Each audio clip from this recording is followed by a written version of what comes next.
that globalization has come to an end, but internationalization is needed much more than ever. We realize that, like every major international crisis, both the pandemic and the war in Ukraine impacts internationalization. There's no doubt about it. When I was an undergraduate student, I wrote a paper called Globalization Here to Stay. As you can tell from the title, in the paper I argued that globalization is not going anywhere, that we need it now and we're only going to need it more in the future. While many agree with my young self's argument, there also exist counter-arguments that basically say that globalization is dead. A couple of important points about this side of the argument are how globalization was impacted by the 2008 financial crisis after its golden period between then and the end of World War II, the per capita GDP growth rate of a small number of developing countries that was twice faster compared to the previously dominating rich countries' growth rate in the same period, and the effects of rising nationalism in the past few years on globalization. So, to understand whether globalization is actually declining, I searched how to measure globalization and found out that it is a combination of flows of trade, foreign and portfolio investment, as well as restrictions through policy. I tried searching for graphs showing data since 2008 for each of these metrics, failed to find good sources, and wasn't sure that my method was correct in the first place. I did, however, find compelling arguments that say that globalization is not necessarily dead, but it is shifting or changing in form and nature. So if you don't agree that globalization is fully dead, you might be compelled, as was I, by the arguments that say that it is changing, shifting, or transforming. You can find links to those sources in the description below. So after pondering globalization, I then learned about internationalization. Internationalization specifically when it comes to higher education. A common question is, what is the difference between globalization and internationalization? The definitions that we're going to go with in this video are as simple and clear as they get. Globalization is the operations of businesses, organizations, and people on a global scale. Internationalization in this context is higher education's response to globalized reality. Dr. Hans de Wit is an international educator and a higher education researcher and an administrator. He is known for his leading scholarly work on the field of internationalization of higher education. I spoke with him about the current global reality and how it impacts internationalization.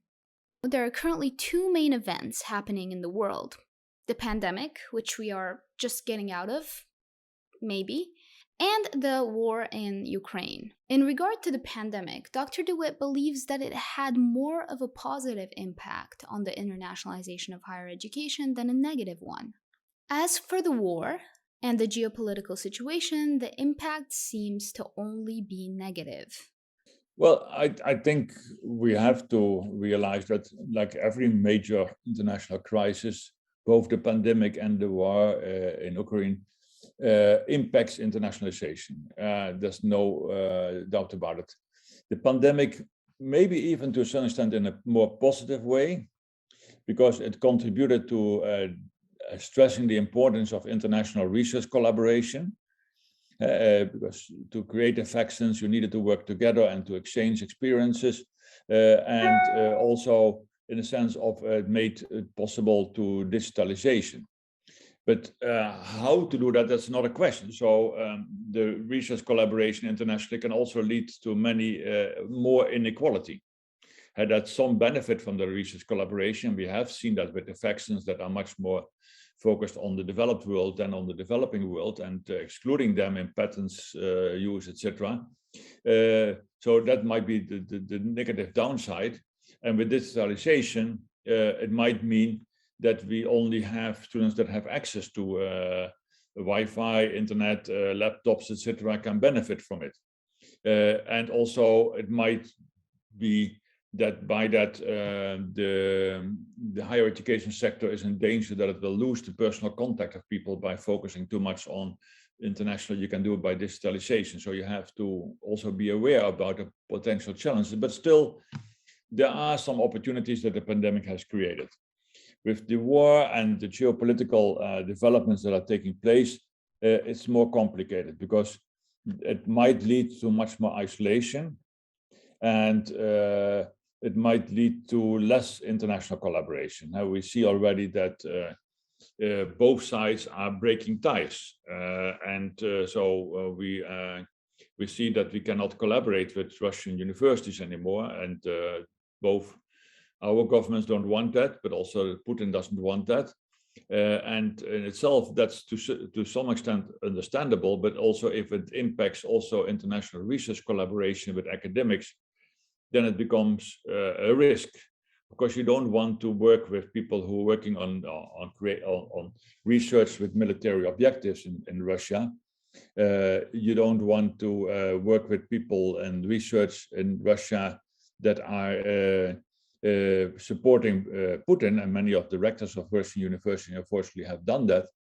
But there are many more academics, individual academics and students who are against the Putin regime, cannot maybe express that, but by isolating them, you create much more danger and damage than was necessary. So that sense also sometimes the expression of solidarity by people in North America and Europe are saying, well, we should not receive any international students anymore.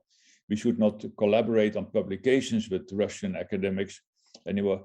That's I think the counterproductive reaction to it. So of course we have to support Ukrainian students and universities and scholars intensively, but we also should stay engaged with Russian colleagues, which are needing probably that connect very much as well. So, but it is a complicated situation, and it's tense, but and we don't know yet how much impact it will have.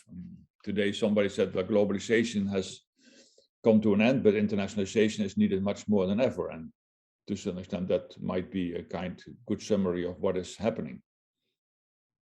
Yeah, because individuals, whether they're in Russia or Ukraine or anywhere in the world, they're not usually connected to the political realities of their country. So excluding them is also not the right, not the right thing to do. And there were really good collaborations with specifically one Russian university, I believe the Higher School of Economics, right? Yeah. And that has had a lot of benefits in the field. Am I correct? Yeah, that's correct. But of course, when the situation happened, we had to cancel that formal collaboration. But we are not wanting to cancel the contacts with individuals because that would be damaging. I hope you enjoyed watching this video and learned something in the process. Click the screen if you'd like to see more of my conversation with Dr. Hans de Wit.